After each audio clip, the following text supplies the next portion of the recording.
It's U of L Today on 93.9 The Ville. Here's your host, Mark Hebert.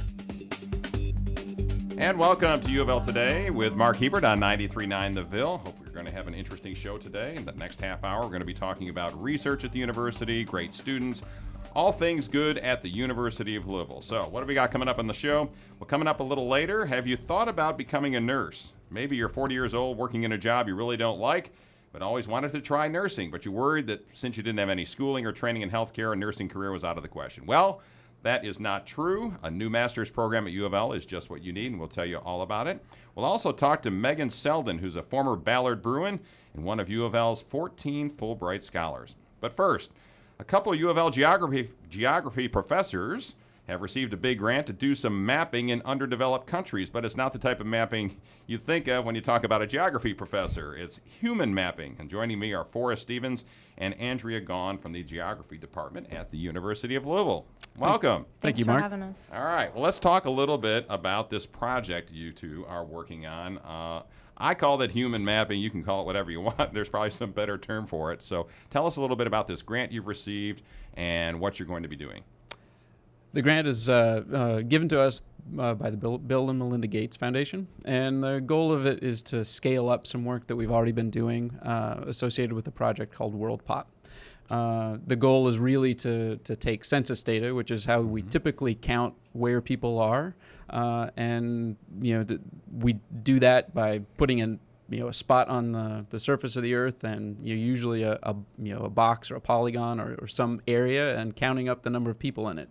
But the problem is that is usually or sometimes just not fine enough data to support different types of work like disaster and relief management, epidemiology, disease modeling, that type of thing. And so the goal is to take that count and break it down to smaller and smaller areas. And make that data more useful to people working in across a variety of different projects. So Andrea, what is this WorldPop? What is it? What is it? What is it? It's a group of people comprised of Forrest and myself and some grad students at U of L, but working in collaboration with a larger contingent at University of Southampton and another colleague. Southampton, I assume, is in England, right? Yes. Okay. Southampton, Just checking. England. And another colleague in Belgium. Okay. And Forrest and I started working on the project actually when it was not sort of this collective overarching term of WorldPop for the entire world, but it was just called AfriPop. And Dr. Andrew Tatum, who's sort of the head of the group, was at University of Florida, which is where we both did graduate school. Okay. And so we started working on the project then, myself as a postdoc and Forrest as a research assistant, because Andy had just gotten funding to extend AfriPop to Asian countries, and so that got termed AsiaPop. Okay. And so we started. So they decided to go with the WorldPop to get to the. Yeah. Okay. So I'm trying to break this down for those of us who really don't understand what you're doing. Yeah. Census data. There's census data out there for most countries, correct? Yes, there's census data, but the census data might not be very recent, and it might be very coarse. So, like what Forrest was just saying, when you think of an area of people, like what? Give me a for instance. So let's think about the Western U.S. Okay. So very, very large, sparsely populated areas, but you have some parts of the Western U.S. that have cities, and then large swaths with no people. And so a census tract might include areas with no people and then areas that actually have people living there. Bozeman, Montana.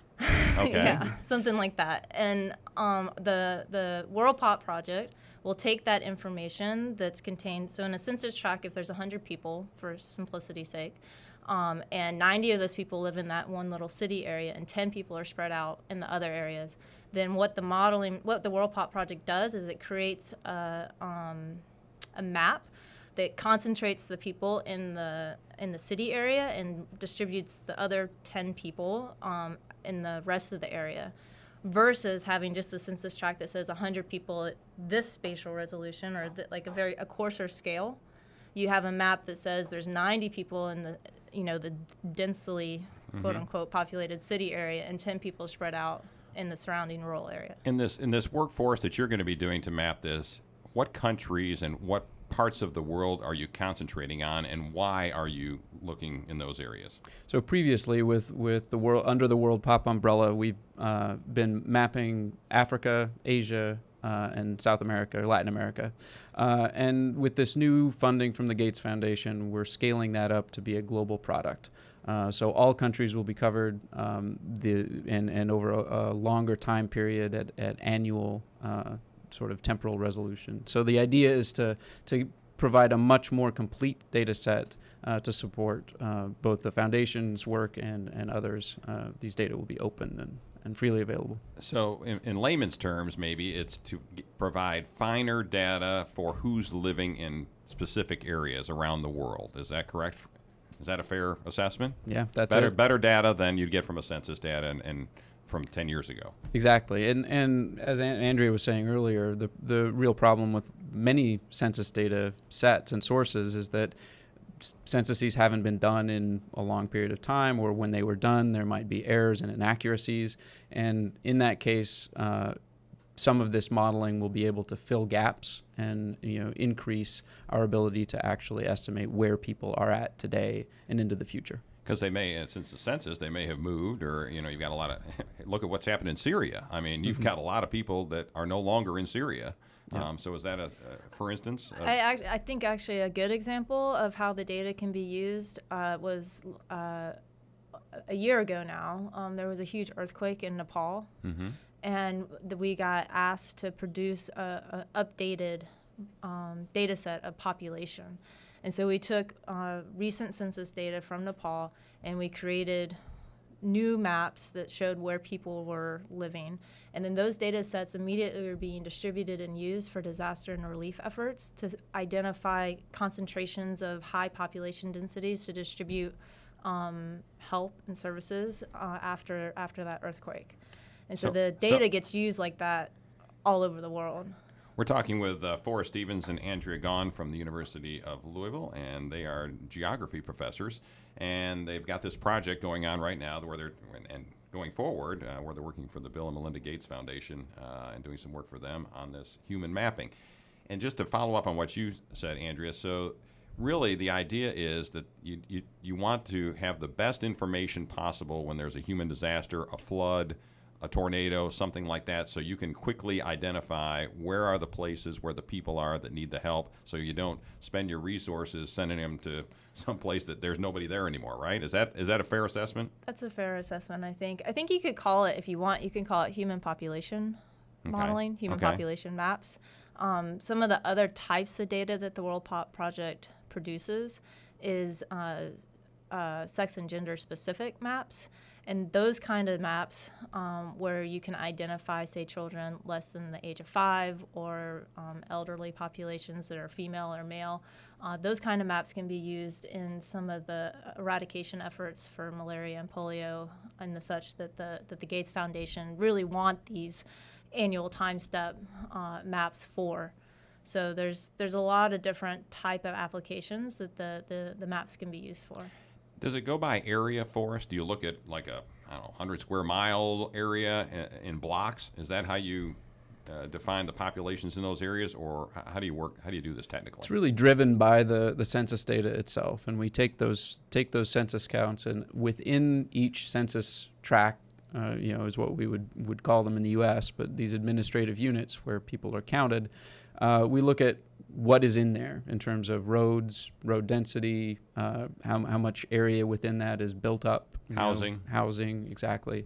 And then create a statistical model to relate what is inside that census unit with however many people we've counted there. Gotcha. And that model is then used to sort of estimate at larger scales, where people are. What do you two think is the most exciting thing about this research for the general public and the population of the world, folks on the ground? What's the most exciting thing, and how's it going to benefit them? I think to support those types of efforts that better concentrate or allow us to better use money to support disaster relief development. disease eradication, those types of human benefits that can directly impact lives and health for people around the world. I mean, that's what's exciting to us, and being able to participate in research that has this really tangible application to benefit people. I think that's what gets me excited. I mean, another example of how the data gets used, you can think about climate change. You can think about sea level rise and about where most of the human population is concentrated, which is along seaboards. And understanding where population is located relevant to different types of extreme weather events or natural disasters or disease-driven issues, like any number of those things. It's quite helpful to be able to have data sets like what WorldPop creates. And this project is looking out to the year 2030, correct? So you will take into account global warming, disease that we may not even know about yet, right? Is that that fair assessment? Population change and where people are living now is not necessarily reflective of where they will live tomorrow or 10 years from now. That's also a huge component and aspect of the work. Very good. All right. Well, tell Bill and Melinda that I said hello, will you? The Gates family. I'm sure they want to send a couple dollars to the UofL.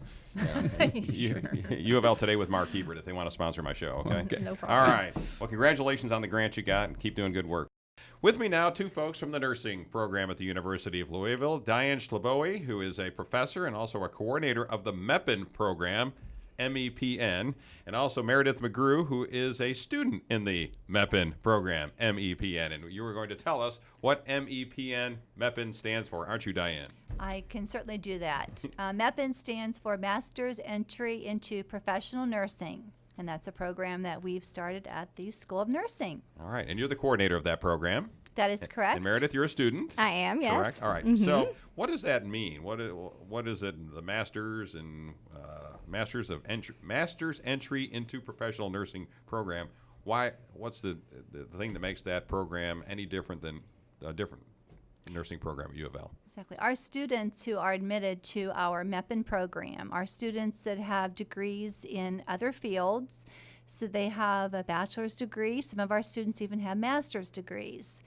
And students are admitted to the program and go through pre-licensure coursework as well as some master's graduate coursework, and graduate in 2 years with a bachelor's of nursing and a master's of nursing in science. So are these folks, well, maybe Meredith's the one to ask this question too, are these people that have jobs in other fields, may have been out of college for 10 years and decide they want to be nurses? Is that what this is for? Yeah, both. Mm-hmm. We have a couple people that have been working for 10 years plus, and then also some that have come, well, especially education. We have a couple teachers and also a librarian. So it's an interest. Yeah, it's a nurse, huh? Yeah, it's great. Yeah, and somebody with a bachelor's degree in advertising. So it's all across the field. So what about you? What did you go into something else and then decide to get into nursing and get in this program, or did you want to be a nurse all the way along?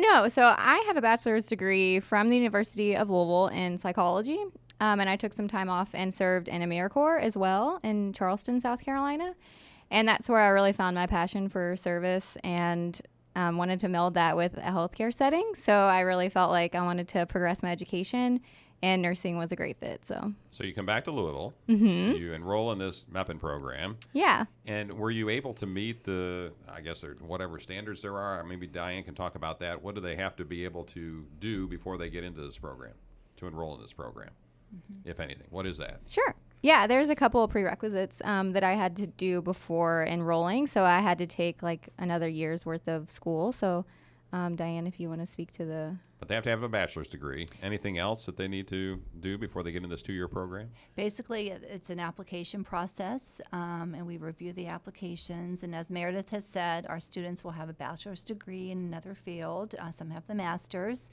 and they apply. And as Meredith has said, they will take a few additional courses in preparation for some pathophysiology is a requirement. Yeah, sure it is. Pharmacology, absolutely. Anatomy and physiology. I know what that is. Yeah, exactly. Right. All the sciences those courses, must be have taken prior to admission to our program. Okay, that's Diane Schleboe. She is coordinator of the MEPIN program at the University of Louisville. We're also talking with Meredith McGrew, who's a second-year student in the program. So you're about to get out of the program then if you're second year, right? Because this is a 2-year program. How close are you to graduating? I'm about halfway through, so I have another year ahead of me. So I have one under my belt and another to go. So. And then what do you want to do? What do you want to do with this nursing degree once you get out?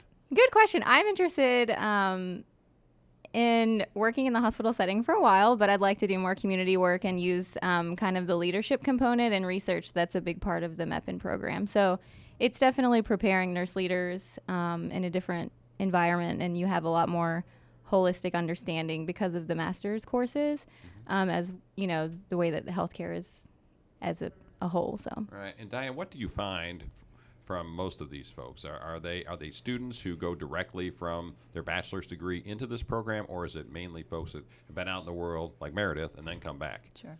Actually, our students do both. Many of our students have earned, for example, a bachelor's in biology and are interested in applying and moving into the MEPIN program. Other students we have who've been out actually working in their careers for quite a while, for a number of years, and just really want that career change and are very interested, in nursing. So really our group, is comprised of students, new graduates, as well as those who've been out in the field for a number of years. And is this a full-time program where you have to go to school all day and you don't have time for another job, or have you got folks who are working perhaps a part-time job and also going to school? Mm-hmm. It is a full-time program. Many of our students, Meredith and I were just talking, they're just amazing students, and many of them are in our full-time program, but in addition, they, for example, maybe want some clinical experience, so they are working maybe a few hours, but very challenging to do that, but many of them are very successful in doing both. Wow. But a full-time program, a 6-semester program, and as Meredith has said, a 2-year And you're commitment. And you're taking summer classes as well, right? Because that to go straight through, is that right?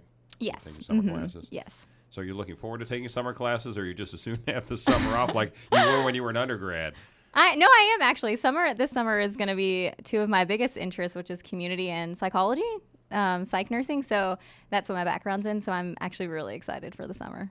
Is there a shortage of nurses these days? There used to be. Is there still a shortage of nurses? There is a nursing shortage. It really depends on where you're looking, like our graduates for positions, but nationally we are challenged right now with more of a nursing shortage than we've had, in prior years. So yes.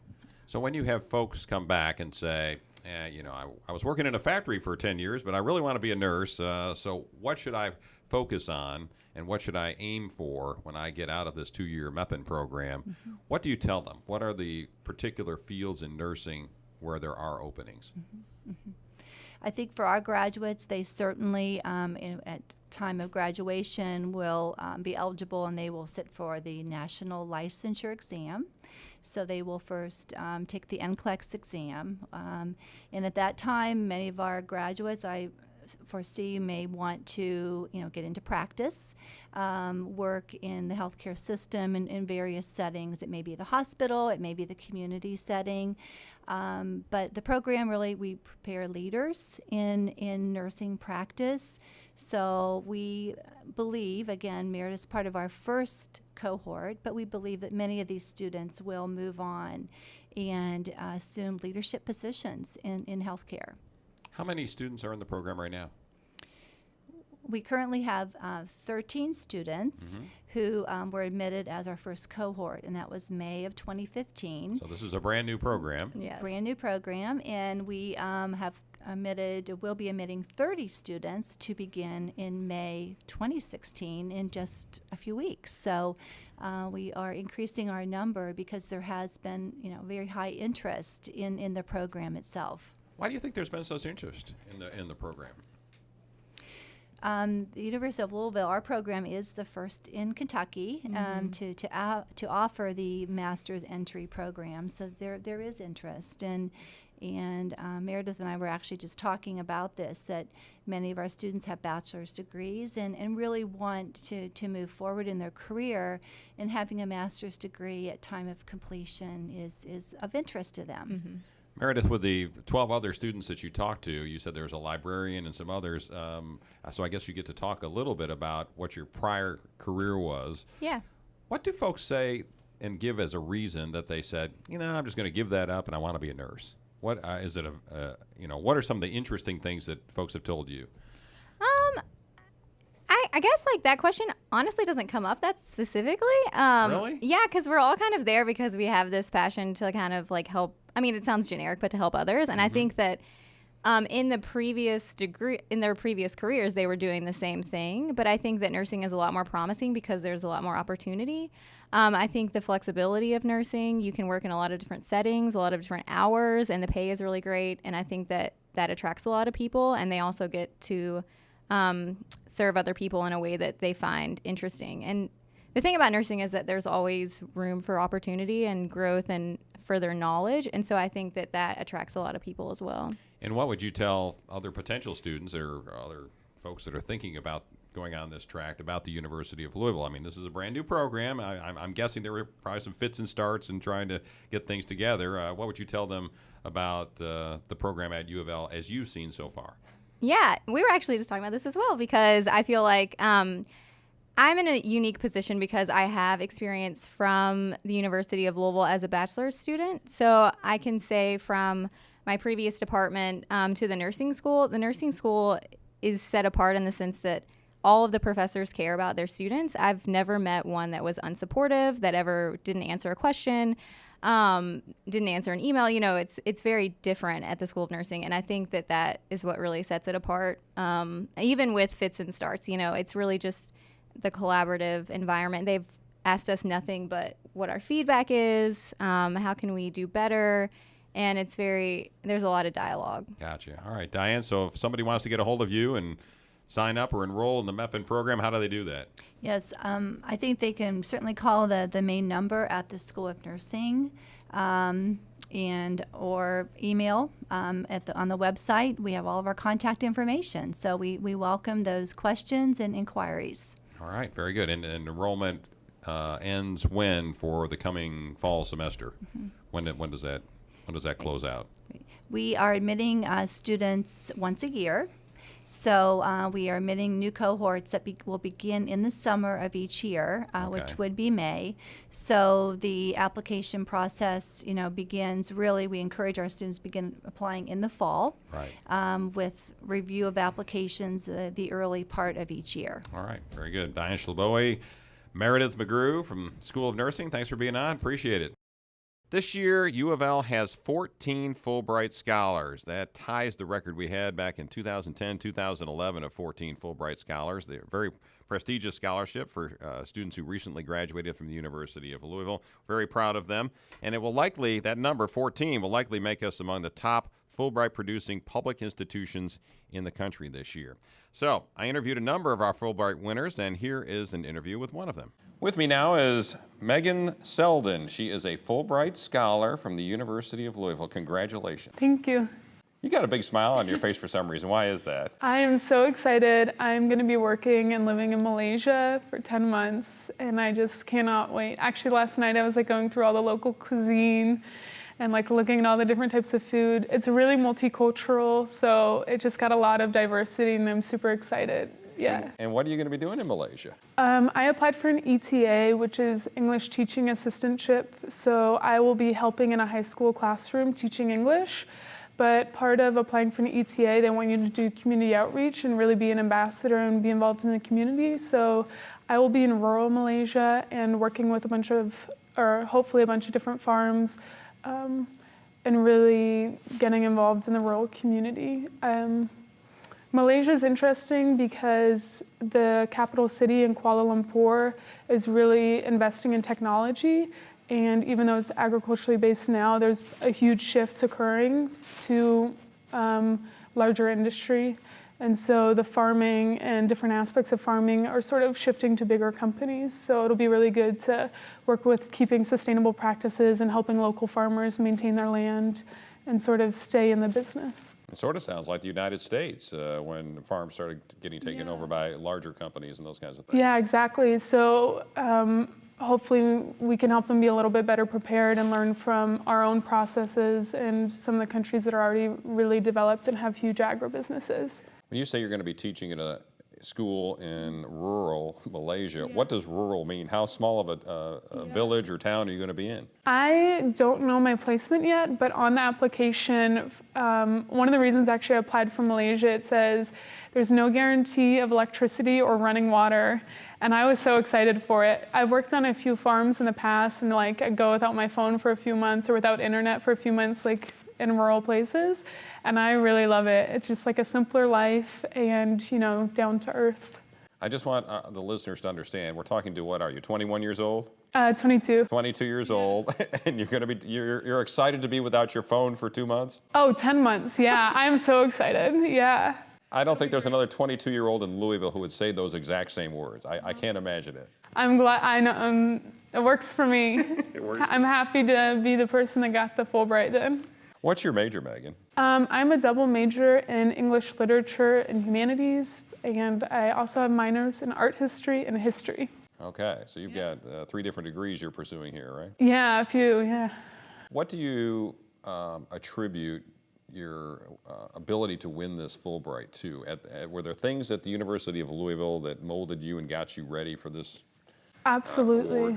Yeah, definitely the professors that I've had and my advisors have had a lot of people really looking out for me my whole time in this university, and I had multiple professors that not only wrote me letters of recommendation, but helped me with editing my essays and really took the time out of their day to read my essays, go over them with me. And honestly, I wouldn't have applied without, you know, the support of my professors or advisor to begin with. It was really sort of their words of encouragement that got me to really consider applying.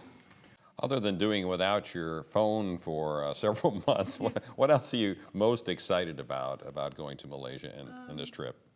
I'm just so excited for all of the opportunity it offers. I've never been to Asia at all or a country similar to Malaysia.